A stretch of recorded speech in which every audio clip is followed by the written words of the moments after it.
Ang sabi nung Solicitor General, yung nag-endorse nung tatlong complaints, naunang tatlong complaints, nag-endorse din sila, pumirma din sila doon sa pang-apat.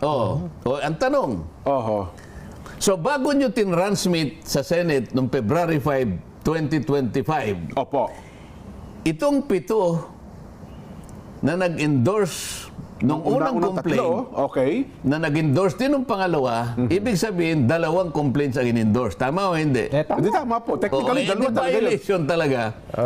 Dahil isa lang talaga eh. Isa lang talaga isang So, nagpasilo sila sa sarili nilang inamin na Solicitor General. Ito po kanya, pinakita pa yung pirma dun sa... Opo, yung mga pinirmahan po nila, yes. Yung signature page nung pang-apat, ayan po kanya. Ayan po kanya. Ginawang exhibit pa eh. O, di ibig sabihin, kung ako ang Korte Suprema, di malinaw yun. In-endorse mo rito, nag-endorse ka nito. Di kayong 7 kanya na endorser, bago pa dumating sa Senate, kasi pinirman eh. Maliwanag na kayo.